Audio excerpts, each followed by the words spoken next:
देखा छक्का जात हवन, देखा यार गुड़ जात हवन, मीठा जात हवन, मामू जात हवन, निकल जाओ घर से।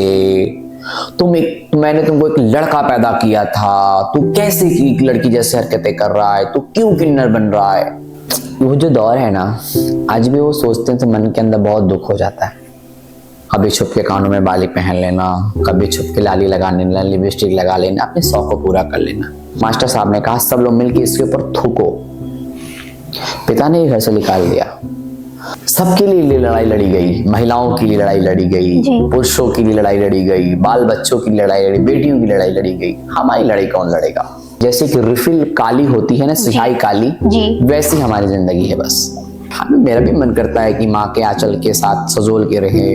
हमें मन करता है कि अपने पापा को पापा बोले, हमें मन करता है अपने भाई को भाई बोले, बहन को बहन बोले। हमें कोई नहीं मिलता यार। जीवन में सलमान से एक सलमा बनना हमारे लिए बहुत बड़ा पाप और गुनाह हो गया। हमारे लिए कुछ भी नहीं इस देश में, ना समाज में है ना फैमिली में। नमस्कार दोस्तों, मैं हूं अंकिता यादव। आप देख रहे हैं बनारस ग्लोबल टाइम्स पॉडकास्ट, जहां हम ऐसे कहानियों को सामने लाते हैं जिन्हें अक्सर दुनिया नजरअंदाज कर देती है। आज हम एक ऐसी शख्सियत से मिलेंगे जो तमाम मुश्किलों के बावजूद न केवल खुद के लिए खड़ी हुई, बल्कि पूरे समाज के लिए उम्मीद बनकर उभरी है। आपने अक्सर किन्नर समुदायों को ट्रेनों में, बसों में खुशी के मौकों पर बधाइयां मांगते हुए देखा होगा, लेकिन क्या कभी आपने ठहर कर सोचा है कि इनकी असल जिंदगी कैसी होती है? इनकी तकलीफें, इनका संघर्ष, इनकी लड़ाइयां। इन्हीं संघर्षों के बीच से निकली हैं 25 वर्षीय सलमा किन्नर, बनारस की वो युवा जो खुद की पहचान के लिए लड़ते लड़ते दूसरों की जिंदगी बदलने को ही अपनी राह बना ली। इन्हीं की कोशिशों से भारत में पहला ट्रांसजेंडर शौचालय बना और अब सलमा एक नई मुहिम में जुटी हुई हैं और वो है भारत का पहला ट्रांसजेंडर आश्रम। तो चलिए चलते हैं और सलमा जी से उनकी कहानी, उनकी ही जुबानी जानते हैं। सलमा जी, सबसे पहले तो आपका बहुत बहुत स्वागत है हमारे पॉडकास्ट में। नमस्कार। सलमा जी, कौन है ये सलमा? पहला सवाल, किन्नरों की हमदर्द, समाज सेवी या फिर उभरता नेता, क्या कह सकते हैं? एक्चुअली तो मैं तो ना काशी को, ना देश, ना प्रदेश को तो कहना तो नहीं चाहती हूँ। अपनी तारीफ अपने खुद से करना या अपना काम अपने खुद से बताना, दुनिया जानती कि मैं क्या हूँ। मगर मेरे जीवन में सलमान से एक सलमा बनना हमारे लिए बहुत बड़ा पाप और गुनाह हो गया। तो हमने तो ठान ली कि सलमान तो नहीं बन के रहना है, जो हूं वही बन के रहना है। सलमा हूं तो सलमा ही रहूंगी, चाहे कुछ भी हो जाए, चाहे हमें लोग किसी नजरिए से देखें, बोली ठिठोली करें, मगर हम अपने मुकाम पर जाना है। और अपने लिए नहीं, अपने समुदाय के लिए, उनके लिए क्या करना है। जब हम कभी राह पे चले ना तो अपने लिए कभी नहीं सोचा, सिर्फ समाज के लिए, समाज कैसे आगे बढ़े। कहीं ना कहीं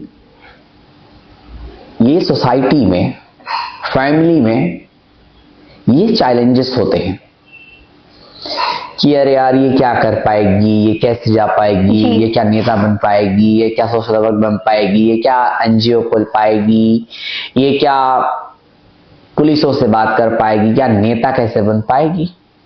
करना बहुत बड़ी बात नहीं है। अगर से हमारा भारत 200 साल गुलाम था अंग्रेजों के हाथों में, तो इस देश के बुद्धिजीवी लोग पढ़ के आए, तो उस भारत के लिए एक आवाज उठाई, एक न्याय की मांग की, आजादी की मांग की। कितने वर्षों के बाद, लड़ने के बाद आजादी मिल गई भारत को। भारत के लोकतंत्र को आजादी मिली, जनता को आजादी मिली, मगर हमें आजादी नहीं मिली।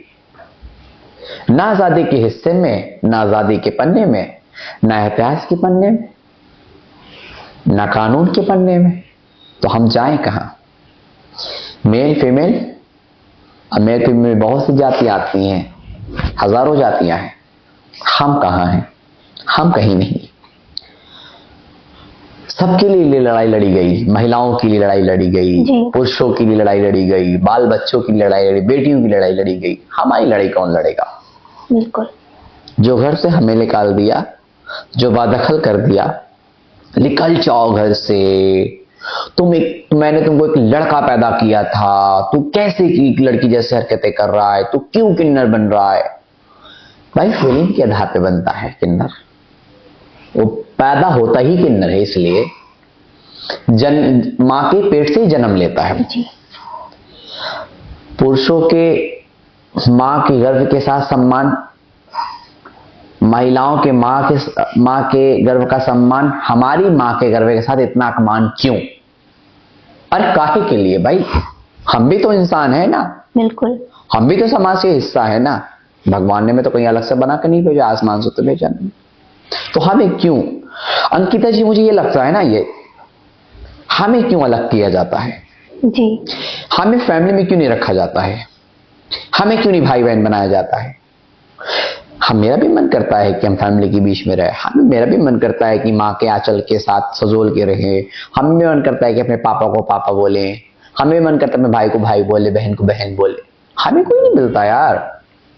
हम वही एक रेंट के रूम में पड़े होते हैं, सुबह उठते हैं, बधाए जाते हैं, या कोई ट्रांस सेक्स वर्कर कर रहा है, वो रात को सेक्स वर्कर करेगा, या कोई ट्रांस ट्रेन मांग रहा है तो ट्रेन मांगेगा, कोई बधाई करा तो बधाई करेगा। हमारे लिए कुछ भी नहीं इस देश में, ना समाज में है ना फैमिली में। तो डिसाइड तो समाज ही करेगा हम कहां जाएंगे। हमारी जिंदगी जो है ना अंकिता जी, वो एक पूरी, जैसे कि रिफिल काली होती है ना, स्याही काली जी, वैसी हमारी जिंदगी है बस। और वही स्याही ही जिंदगी में हम खुश रहते हैं, हम किसी से बोलने नहीं जाते। सलमा जी, जब आपके नाम के साथ किन्नर लगा तो लोगों का नजरिया कैसा था? कैसा, मतलब वो दौर कैसा रहा? बचपन कैसे बीता आपका? पहले तो छुपाई चीजें रहती थी कि अरे यार, कभी छुप के कानों में बाली पहन लेना, कभी छुप के लाली लगा लेना, लिपस्टिक लगा लेना, अपने शौक को पूरा कर लेना। समाज के सामने हम नहीं आ पा रहे थे। ये फीमेल जैसे कपड़े पहन के, या नाक चिदाले या कान चिदाले, ओह माय गॉड हाथों में बाल आ रहे हैं लड़कों जैसे, मुझे लड़की बनना है। कैसे बनेंगे यार? अब तो बाल लंबे करने हैं, बाल लंबे नहीं होते तो नकली बाल लगा लिया करते थे हम लोग। कैसा? तो भाई समाज के सामने नहीं आता। तो जब किसी से देखते देखते कि, और जिससे हम नॉर्मल चलते तो उस दिन भी लोग बोलते थे, अरे यार देखा छक्का जाता हूँ, देखा यार गुड़ जाता हूँ, मीठा जाता हूँ, मामू जाता हूँ। तो इस तरीके का हमारे जो बनारस का जो प्रयोग होता है उससे होने लगा। मैंने कहा कि इस काशी को अगर से मोक्ष की काशी है तो हमें इस समाज से मोक्ष लेना पड़ेगा, इनकी हिंसा से मोक्ष लेना पड़ेगा। और बाबा विश्वनाथ का आशीर्वाद रहा, इस बाबा काल भैरव का आशीर्वाद रहा कि आज भी बनारस के अंदर आप कोई भी ट्रांस को लेकर घूम जाइए, कोई कहने वाला नहीं होगा कि आप क्या हो क्या नहीं। हमारे यहाँ के प्रशासन, हमारे यहाँ के नेता, हमारे यहाँ के जितने भी अन्नदाता जजमान बड़ा रिस्पेक्ट करते हैं हम सबों की। अर्धनागेश्वर हैं जी। आप अर्धनारी हैं, जो स्वयं अर्धनारी जो स्वयं विराजता हो शिवलिंग में, बाबा विश्वनाथ विराजते हो, उस बाबा विश्वनाथ को कैसे लोग ठुकरा सकते हैं? बाबा विश्वनाथ शंकर जी कह रहे हैं, हम ही तुम हो, तुम ही हम हैं। अगर से मेरे नेत्र वालों को चाहोगे, जो तीसरी जून की आंख है वही अर्धनारी है जी। इसलिए कि आधा मेल आधा फीमेल, आधा बीच का है। तो हम ये कहते हैं कि आज हमारे वाराणसी में कोई नहीं कहता, हमें तुमसे कोई नहीं पूछता कि आप क्या हैं, आप लड़की हैं लड़का है किन्नर है। मगर ज्यादा थोड़ा लोग ये देखते हैं कि भाई महिला कोई जा रही है और पास में जब मेरी आवाज निकलती है तो झटका खा जाता है, तो अरे किन्नर है, तो तुरंत महादेव गुरु। मगर अब कुछ लोग 100 में से एक रिस्पेक्ट दिया जाता मगर कुछ लोग ऐसे हैं अंकिता जी की उनकी आदत, उनका नेचर ही ऐसा है, उनकी मानसिकता किसी की आप नहीं बदल सकते। उनको क्या कहते हैं। मगर कहीं ना कहीं हमारे वाराणसी की जितनी भी जो प्रशासन है एक मेरी ममता रानी आईपीएस हुआ करती थी यहाँ पर। आईपीएस ममता रानी वो बहुत अच्छी, वो इतनी रिस्पेक्टफुल, जो हमारे ट्रांसजेंडर सुरक्षा प्रपोज की जोनल ऑफिसर बनाई गई। उन्होंने ट्रांस के लॉ एंड ऑर्डर्स को इतना मजबूत किया, चाहे ट्रांस गलत करे, चाहे उनके साथ नॉर्मल पब्लिक हिंसा करे, फौरन से उनके पर एक्शन लिया जाए। हम नहीं कहते हैं अपनी मेरी कम्युनिटी बदतमीजी करती है तो मैं ये कभी नहीं कहते मैं अपनी कम्युनिटी की तारीफ करूंगी या मैं उसकी पैरवी करूंगी जी, या तो मैं बल प्रयोग कराऊंगी, ये नहीं। जो जैसा करे वैसा पाएगा। अगर से कानून का कोई उल्लंघन करेगा तो उसको सजा मिलनी है। बिल्कुल, कानून के साथ खिलवाड़ नहीं, लोकतंत्र के साथ खिलवाड़ नहीं। ये है। सलमा जी, जब बचपन होता है बच्चों का तो स्कूल जाने का समय होता है, ठीक है, स्कूल, खेलना कूदना, ये सारी चीजें, लेकिन आपको छोटे में ही घर छोड़ना पड़ा था। वो दौर कितना आपके लिए मुश्किल रहा होगा? देखिए, ऐसा वो जो दौर है ना, आज भी वो सोचते हैं तो मन के अंदर बहुत दुख हो जाता है। क्या गुजरती थी होगी आपके ऊपर?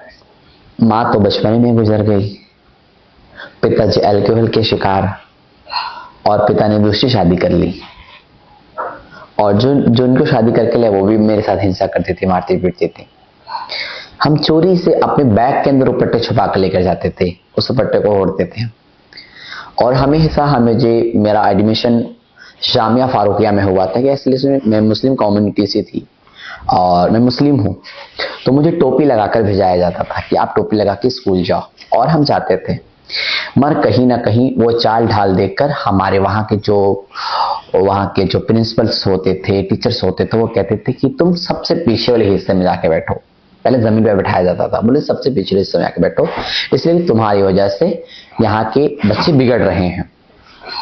उन्होंने एक बार मैं सलाने के इम्तिहान में मैं फेल आ गई, तो मास्टर साहब ने कहा सब लोग मिलकर इसके ऊपर थूको। मतलब शिक्षा के मंदिर में ये कहा कि थूको, ये बहुत निकम्मा है, नकारा है, ये हिचड़ा है, ये कभी नहीं पढ़ पाएगा। पिताजी मुझे स्कूल से ले आए घर। पिताजी ने कहा तुम्हें नहीं पढ़ना है, तुम्हें जो करना तुम्हें पढ़ना नहीं है। उस उम्र से हम लोगों की दुकानों पर जाके बैठने लगे, काम करने लगे, उनके कभी सामान ले दे करते कर दिया करते थे। स्थिति थी, देखते देखते हमारी दूसरी माँ वो भी अब चली गई पिताजी को छोड़ के। पिता ने कहा वो गए, तुम भी निकलो घर से। पिता ने ही घर से निकाल दिया। मगर वो दौर, वो भूख, वो प्यास, वो ग्राउंड्स में जाके सोना, कभी इधर रहना कभी उधर रहना, बस यही एक मन में सवाल आता था, हमने क्या किया है इन लोगों का। पिता जिस पिता ने पैदा किया हमें इस दुनिया में, मैं जिस रिलीजन से आई, वो मुझे नहीं देख रहा है। अब मैं क्या करूं? बहुत हारने के बाद लास्ट ऑप्शन ये दौड़ा कि हमको मरना है। हमारे बनारस में एक चेस सिंह किला बहुत मशहूर घाट है, शिवाला घाट, वहां पे मैं मरने के लिए गई। भूख से और कपड़े गंदे, बैठे ही थे, जैसा लगा कि कूदेंगे ही, लोग हट जाते कूदें। तब से कैसा लगता है कि कोई फरिश्ता आके खड़ा हो गया, बोलता है कि तुम यहाँ क्यों बैठी हो, क्या हुआ? तो सोनू मुझे बोलती कि बाजी क्या हुआ, क्यों आ बैठी है तू, क्या करने जा रही है? तो मुझे समझा के लेकर गई अपने घर, हम रोने लगे। उसके यहाँ 2 दिन तक थे। जी, ये सोनू कौन? सोनू एक ट्रांसजेंडर थी, तो वो अपने घर लेकर गई। तो उन्होंने कहा कि कुछ बोलना नहीं घर के। उसने खाना पीना मुझे खिलाया, 2 दिन तक अपने पास रखा। घर के हालातों से खाना पीना बनाने आता था मुझे, हड़िया बर्तन तो कर ही लेते थे। तो हमने कहा मेरा कहीं काम लगा दो। बस मोती झील के पास एक नीरज भैया रहते थे, नीरज पंकज, वो 2 भाई थे जी। उनके यहाँ गई मैं, उनके यहाँ जाने में मेरा काम लगा। वहां मैं के वहां झाड़ू पोछा करती और उन्हीं के ही रहती। मैंने 3 साल तक उनके वहां रही, उनके वहां काम किया। उस दौरान भैया जी बोले कि मैं दुबई जा रहा हूं, अब मैं यहाँ नहीं रहूंगा, अपना कहीं और काम देख लो। फिर मेरा हौसला, मेरी जो अंदर की इच्छा वो सब मर गई। फिर कहते हैं ना, भगवान तो कहीं ना कहीं भगवान है, सहारा देता है ना। जब जिसका कोई नहीं उसका भोलेनाथ है जी। नाथों के नाथ भोलेनाथ, अनाथों के भोलेनाथ है। तो फिर हमने कहा कि अब क्या होगा, तो फिर मुझे मेरी मोहल्ले की याद हुआ, मेरी जो बुआ की फ्रेंड वो मुझे मिल गई सिगरा पे। तो उन्होंने मुझे अपने यहाँ 5-6 महीने रखने के बाद मेरे को भूख की सितम से जितने मते करते करते काम मेरे को टीबी की बीमारी हो गई। खांसी आती थी, हाफ आती थी। तो उन दोनों, मीता जायसवाल ने और राधा जी ने, इन दोनों ने मिलकर हमारा 1 साल तक इलाज कराया, जिसकी वजह से मुझे एक नया जीवन मिला, जिसकी वजह से हम जी पाए। तब हमने वहां से अब पकड़ ले कुछ। उसके बाद से फिर हम किन्ना समुदाय में भी गए कि हम चले किन्ना समुदाय पर। जब हम अपने रूपा गुरु के पास जाते थे, इसलिए कि उन्हीं लोग के माध्यम से रूपा गुरु से मिले थे, तो उनके पास हम जब जाते थे तो बोलते थे कि बेटा किन्ना नहीं बनना, सब कर लेना, इस लाइन में मत आना। बड़ा अच्छा समझाती थी वो, इस लाइन में कुछ भी नहीं है, इस लाइन में सिर्फ शोषण और प्रताड़नाएं हैं।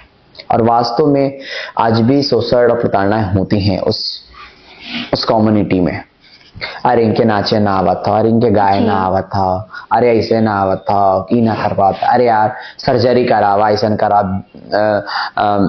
ब्रेस्ट सर्जरी कराओ, ये कराओ, वो कराओ, बहुत से सर्जरी, जिसकी वजह से बॉडी वीकनेस होने की तरफ जाती है। तो कहीं ना कहीं सर्जरी को लेकर भी लोग तानापोशी करते हैं, तो ये आदमी है, तो लड़का है, ये कुछ भी। अगर भगवान ने शरीर में कुछ भी दिया, शरीर का कोई दोष नहीं, मानसिकता का क्या दोष। सोच, अगर से एक लड़का अपने आप को लड़की सोच रहा है कि मैं लड़की हूं तो लड़की हूं, तो उसकी पूरी शरीर ही लड़की में जैसे बदल जाएगी। काम करना, धाम करना, नाचना गाना, लड़की से काम करना, उसके अंदर कोई मेल वाली कोई ऐसी एक्टिविटी है ही नहीं है, तो करेगा क्या जी। कई जगह तो जबरदस्ती ट्रांसफर की शादी कराई दी जाती है लड़कियों के साथ। जब कुछ नहीं होता, संबंध ही नहीं होता है, तो फिर बाद में केस होते हैं, मुकदमे होते हैं, बहुत लफड़े होते हैं जी। तो इस तरीके से होता है। तो कहीं ना कहीं उन चीजों को भी लेके हिंसा लोग उनके साथ करते हैं। तो ये भी सब देखते हुए तो हमने अपने कसम खा ली कि मैं इस समुदाय में हिंसा नहीं होने दूंगी। मैं बस एक दिमाग में बेटा, अगर से मैं करती हूं तो या तो एक आश्रम बनाऊंगी, या तो एक स्कूल, और या तो उनको अपने घर में रहने का अधिकार कानूनन दिलवाऊंगी कि कोई भी फैमिली हो। मैं खोलकर कह रही हूं, ये 2019 का कानून, 2014 का नासा जजमेंट कहता है कि आप पुरुष और महिला को जिस तरीके से अधिकार प्रॉपर्टी में देते हो, आपकी जैसी औलाद है वैसे आपकी भी वो औलाद है, उसको भी प्रॉपर्टी में अधिकार देना होगा। हर चीज में अधिकार देना, पैसे में देना, बिजनेस में देना, सब चीज में देना होगा।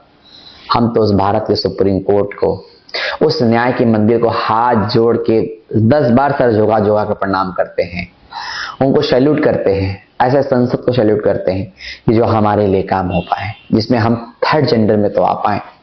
आज बहुत से एनजीओ हैं थर्ड जेंडर्स को लेकर बहुत बोलते कि तीसरा क्यों। अरे भाई, जो नियम आया वो तो होना ही है। अब तीसरे में आया तो तीसरा ही ना बनेगा, अब चौथा जेंडर तो चौथा जेंडर आएगा। तो जो थर्ड को हीन भावना से लोग कर दिया, अरे थर्ड तो बहुत थर्ड क्लास का है, तो ऐसा है वैसा, तो वैसा हम लोग वो समझने लगे।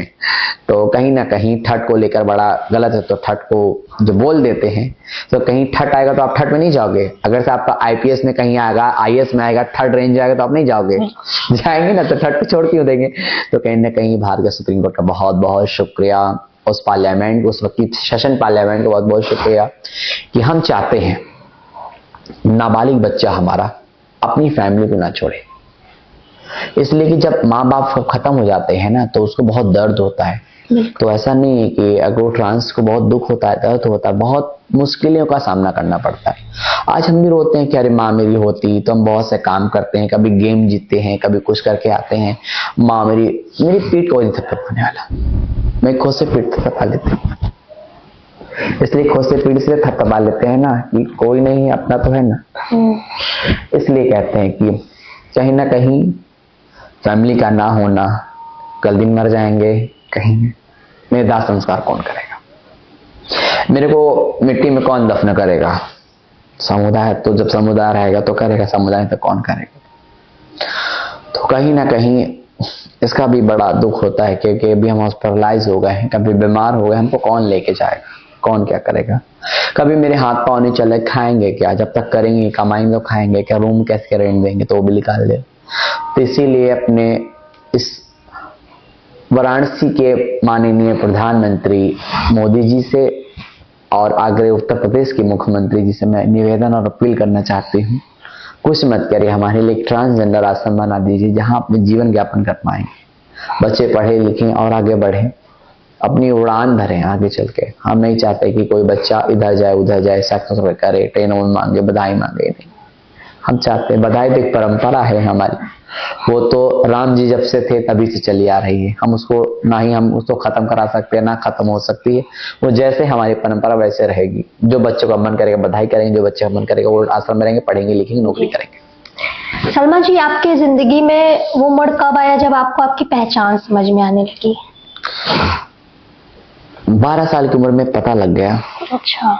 कि हम तो जो लोग कहते हैं, एक्चुअली एक्सीडेंट ही छोटा सा हो गया ना कि हमारे बगल में कुछ किन्नर बधाई बजाने आए थे और हमारे बगल की कुछ लोगों ने कह दिया कि ये तुम्हारी जमात के लोग हैं, ये तुम इनकी जमात के लोग हो। वो थोड़ा डिप्रेशन टाइप में भी बन गया, भाई क्यों ऐसा क्यों। एक मेरी चाचा की बेची ने बोला चल छक्का, मेरे को छक्का ही कहते थे घर के अंदर पूरे लोग, आज भी कहते हैं मुझे, कुछ कुछ बच्चे मुंह से निकल भी जाता है। अच्छा। छक्का छक्का कहते, छक्का छक्का। तो छक्का होता कि मुझे नहीं पता। तो उन्होंने, वो भी मना कर रही थी, वो सब मुन्नी गुरुजी थी, उन्होंने मना करी बेटा ये सब नहीं करना, ट्रांस नहीं बनना, किन्नर नहीं बनना, वो सुनिए। तो तब हमने वहां से कि हम यही हैं, हम इनकी तरह हैं, हम यही हैं। तब उसके बाद रिसर्च कुछ दिनों के बाद पता चला कि हम किन्नर हैं, हम ट्रांस हैं। सलमा जी, आपकी पड़ोस की आंटी यानी गुरु रूपा, उन्होंने आपकी मदद किस तरह की, उनके बारे में? उन्होंने हमेशा, हम जब जाते थे ना तो मुझे कभी भूख का आलम में तो खाना खिला दिया करती थी, कभी कुछ होता था कि भी बस हेल्प करती थी और यही कहती थी बेटा अगर तुम्हें जो काम में मन लगे वो करो, मगर किन्नरों में आने की कोशिश मत करो। चाहे तुम्हें नेता बनना है नेता बनो, चाहे सोशल वर्क बनना है सोशल वर्क बनो, करो, हम तुम्हारे साथ हैं। जब उन्होंने ये हौसले से कहा ना, उस दिन से हमने तय कर लिया कि मैं किन्नर समाज की नेता तो नहीं, सेविका जरूर बनूंगी, उनकी लड़ाई जरूर लड़ूंगी मैं। अब आज उनकी लड़ाई लड़ने के लिए उनका आशीर्वाद रहा, उनका सर पे हाथ रहा, मगर आज तो बहुत बीमार है, चल भी नहीं पाती, फिर भी नहीं पाती। बस समाज के तिरस्कार ने आपको कैसे प्रेरणा दी अपने कम्युनिटी की लड़ाई लड़ने के लिए? कि जब हम पहली बार जब हम कोई कार्यक्रम करते थे ना तो लोग बड़ी दिलचस्पी से वीडियो देखते थे, अरे बाप रे किन्नर बनारस में ही करती। अच्छा। अब तो बहुत सारे हजार एनजीओ यहाँ पे आ गए हैं, एनजीओ को फंड्स लेना है, एनजीओ को काम करना है, तो बहुत से एलजीबीटी का कार्यक्रम करते हैं, बहुत ट्रांस का कार्यक्रम करते हैं। हमने अपनी जीवन में सबसे पहला काम हमने ये किया कि थर्ड जेंडर टॉयलेट बनाया, ट्रांसजेंडर टॉयलेट बनाया, जिसमें एक था 2021 में एक था, मगर आज हमारे वाराणसी के नगर निगम को मैं धन्यवाद देना चाहती हूँ, वहाँ के मेयर साहब को, वहाँ के नगर आयुक्त सर को, सभी अधिकारियों को धन्यवाद देना चाहिए कि आज 49 ट्रांसजेंडर टॉयलेट बनने जा रहा है नगर निगम की तरफ से। और हमारे डीएम साहब ने बड़ा आश्वासन दिया कि नहीं सब बनेगा, जो आप कहोगे सब बनेगा। तो दिल में हौसला थोड़ा मिला कि बनेगा कुछ ना कुछ। ट्रांसजेंडर शौचालय की मांग आपने कैसे उठाई? इस दौरान कई चुनौतियों का भी आपको सामना करना पड़ा होगा। एक्चुअली जब पहले बार चिट्ठी, एक्चुअली पढ़े लिखे तो थे नहीं उतने जी, चिट्ठी तो लिख नहीं पाएंगे, कैसे जाएंगे, तो किसी से लिखवाते थे हम। तो जैसे दिल्ली में मांग हुआ करती थी ट्रांस टॉयलेट अलग करो, रोज हिंसा होती थी, रोज धरना प्रदर्शन होता था। तो हमने एक चिट्ठी लिखी, अगर से हम मेल में जाते हैं तो मेल छेड़छाड़, फीमेल में जाते हैं तो भेदभाव, तो हम किस में जाएं, तय करके बता। पहले मैंने उनसे जवाब मांगा हम किस में जाएंगे, अरे आप महिला का भी यूज कर सकते हो, आप पुरुष का भी, हम कैसे यूज कर सकते हैं। तो उन्होंने हमसे पूछा क्या ट्रांस को कुछ अलग होता है क्या, यूरियंस कुछ अलग होते हैं क्या? नहीं, जैसे लोग नॉर्मल जैसी महिलाओं का होता है वैसा ही होता है सब कुछ, आप क्या कहना चाह रहे हैं। हमने 11 चिट्ठियां दी, 1.5 साल तक दौड़े, तब जाकर एक ट्रांसजेंडर टॉयलेट बना। मृदुला जायसवाल के कार्यकाल में बना और गौरान राठी जी के कार्यकाल में बना। तब जाकर हम लोगों को एक ध्यान मिला कि अब कुछ ना कुछ वाराणसी में होगा। अब अगला सफर तय है कि अब और क्या करना है, जिसमें कि हमने उत्तर प्रदेश में पहली बार हमने मांग की, पीएलओपी दाखिल की, हमने बीजेपी हेडक्वार्टर्स में दाखिल की कि ट्रांसजेंडर के लिए भी एक अलग फोर्स बननी चाहिए, एक अलग थाना बनना चाहिए उनके लिए। और उनके लिए तो उन्होंने थाना ना बना के हर थानों में हर कमिश्नरी में एक ट्रांसजेंडर सेल बना दिया कि इनकी काउंसलिंग, इनकी बातें वो अपनी बात रख सकते हैं उस सेल में जाके। जैसे कि महिला हेल्पलाइन है जी, वैसे ट्रांसजेंडर हेल्पलाइन भी हमारे वाराणसी में, पहला वाराणसी में बना।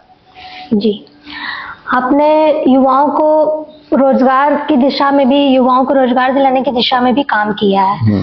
तो अब तक किन किन लोगों को प्रधानमंत्री रोजगार योजना या निजी नौकरियों से आपने जोड़ा है? एक्चुअली पहले बात तो जब प्रधानमंत्री ने कहा इस देश के कि आप पकौड़े बेच कर रोजगार करो, तो हमने सारे फास्ट फूड वालों की दुकानें, चाउमीन चाट वालों की दुकानें, हमने 80 पे कहा कि आप लोग वेल्डिंग जोन के तहत आप लोग दुकान लगाइए। जिस महिलाओं के पास नहीं होता था हम उनका लोन जाके हम लोग पास करा दिया करते थे।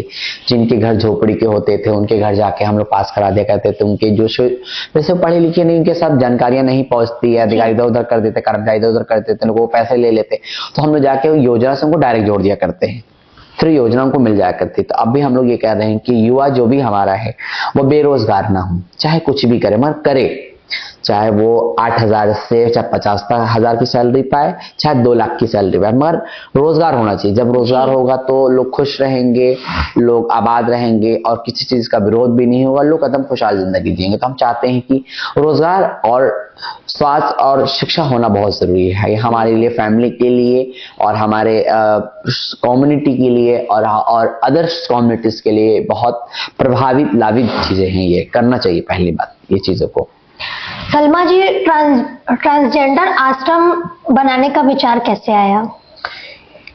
एक्चुअली हमने इसलिए विचार आया कि कई जगह हम विधवा आश्रम में जाते थे, अनाथ आश्रम में जाते थे, बाल आयोग में जाते थे, तो देखते थे ऐसे, मगर ये भी तकलीफ होता था यार कि अनाथ बच्चे हैं, इनके माँ नहीं है, बाप नहीं है, ये कैसे, इनकी तो पहचान भी नहीं मिल पाती कि माँ है, इसके बाप क्या है, ये कैसे हैं।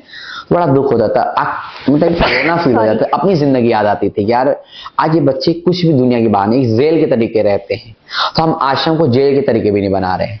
तो हम आज जैसे एक अनाथ आश्रम है, जैसे एक विधवा आश्रम है, वैसे ट्रांसजेंडर भी आश्रम होना चाहिए। अगर से कोई नाबालिग बच्चा घर से भाग जाए, कोई ट्रांसजेंडर के कोई रूम नहीं दे रहा है, कोई उनको रहने की जगह नहीं है, कोई खाने पीने की जगह नहीं है, तो वो कहाँ जाएंगे? महिला आश्रम में तो जाएंगे नहीं, विधवा आश्रम में तो जाएंगे नहीं, बाल आयोग आश्रम में जाएंगे नहीं, तो उनके लिए कोई सेंटर होम बनाया जाए, उनके लिए कोई अनाथ आश्रम बनाया जाए, उनके लिए कोई ट्रांसजेंडर आश्रम बनाया जाए, तो सरकार तय करती। तो हमने गवर्नर साहब को एक चिट्ठी लिखी, हमारे आनंदीबेन पटेल जो आज उत्तर प्रदेश की गवर्नर हैं, अभी भी प्रेजेंट में है अभी, तो मैंने उनको चिट्ठी दी, तो उन्होंने वही चिट्ठी पे मुझे बुलाया अपने पास। फिर तो मैंने उनसे कहा और उन्होंने डीएम साहब को हमारे सामने कॉल किया, कॉल करके कहा कि जो सलमा कहती हैं वो करिए आप।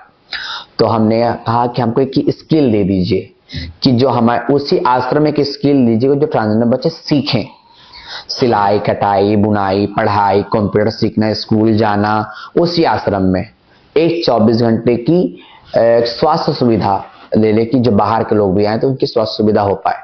और या हमारे आश्रम तक कोई मेल फीमेल आ जाए ना तो हम उसको भी रख सकते हैं, कोई अलग नहीं। और हमने ये भी एक बात रखी सरकार से कि सरकार अगर से जितने अनाथ आश्रम के जो जितने बच्चे हैं वो हम चाहते हैं कि वो किन्नर, सारे किन्नर बच्चों को अडॉप्ट कर ले, संख्या भी कम हो जाएगी, एक अनाथ बच्चों को एक अनाथ माँ मिलेगी जी, और एक अनाथ किन्नर को एक बच्चा अनाथ मिल जाएगा, जिससे कि एक फैमिली इस देश में, इस कम्युनिटी में एक परिवार और खड़ा हो सकता है जो किन्नर अगर से बच्चा पालेगा। ऐसा जरूरी नहीं है कि वो अगर से बच्चा पाले तो किन्नर बना देगा। देखिए कानून को और सरकार को डर है कि कहीं किन्नर न बना दे, नहीं, हमारा अगर से हमको एक गिलास पानी देगा, हमको कुछ करेगा, हमारी सेवा करेंगे, उसको पढ़ाएंगे लिखाएंगे, बेटा को तो बहू लाएंगे, बेटी को तो दामाद लाएंगे। हम भी एक नया परिवार बसाना चाहते हैं, तो हम सारे किन्नरों से कहना चाहते हैं कि आप बच्चा अडॉप्ट करिए, आप एक फैमिली बढ़ाइए, आप खुश रहिए जीवन में। आप जब राज्यपाल आनंदीबेन पटेल से मिली तो किस तरह की उम्मीदें आपको मिली? देखिए गवर्नर जो होता है कि उत्तर प्रदेश का एक प्रथम नागरिक होता है और वो एक बहुत ऊंची पद पे, अगर से जो उन्होंने कह दिया वो हाई कोर्ट को भी नहीं काटना है, बिल्कुल, जो हमारे उत्तर प्रदेश जितनी भी सिविल कोर्ट आते हैं उनको नहीं काटना है। तो उन्होंने हमारी बात को माना और बड़ी गंभीरता से आनंदीबेन पटेल मिला था 10 मिनट का समय, मगर बात हुई 1 घंटा बात हुई हमारी उनसे। और उस फिलहाल में ब्रजेश पाठक जी भी आ गए, वो हमारे लिए वेट करते रहे कि हम बात कर रहे हैं इनसे। तो गवर्नर मैम ने बहुत अच्छी से बात की। मैं गवर्नर मैम का बहुत बहुत धन्यवाद करना चाहती हूँ, उन्होंने हमारी बात को सुना, कहा और हमारे उत्तर प्रदेश में एक ट्रांसजेंडर्स वेलफेयर बोर्ड है, जो बोर्ड का कोई अभी कुछ आता पता तो नहीं कि काम कैसे करें, मगर बोर्ड को इसको संज्ञान लेना चाहिए, बोर्ड को इसको लाइनअप करना चाहिए, बोर्ड को काम करना चाहिए। अभी बोर्ड गठन नहीं हुआ है, दूसरा गठन होता है तो कौन उसमें मंत्री बनता है, कौन उसमें सदस्य बनता है, ये आखिरी उम्मीद है अब कि हो पाएगा।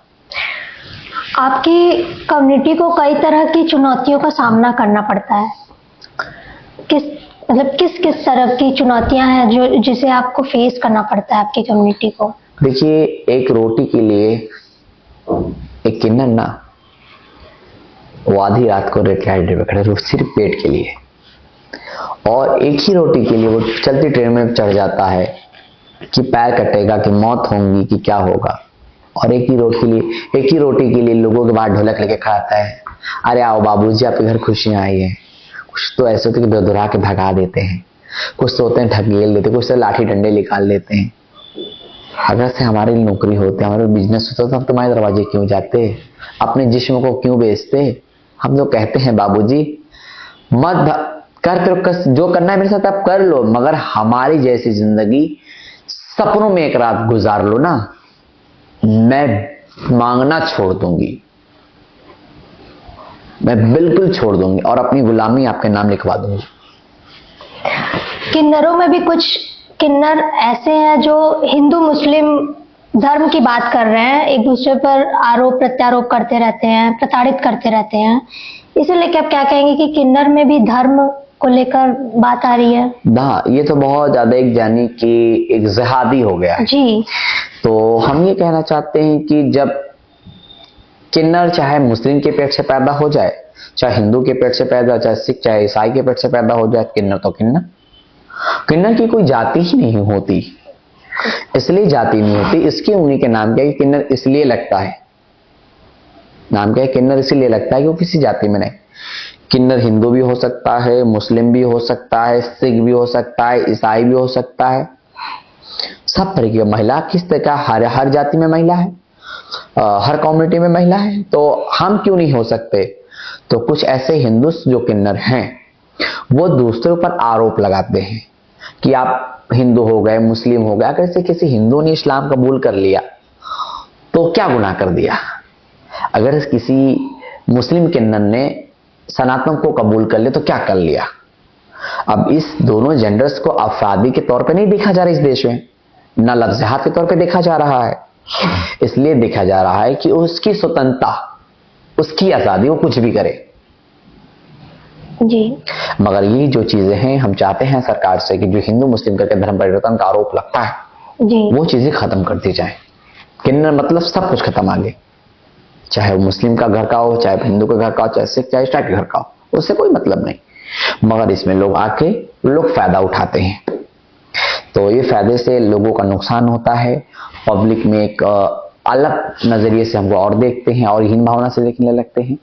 तो किन्नर हिंदू भी हो सकता है, मुस्लिम भी होता है, इसमें कोई दो राय नहीं है।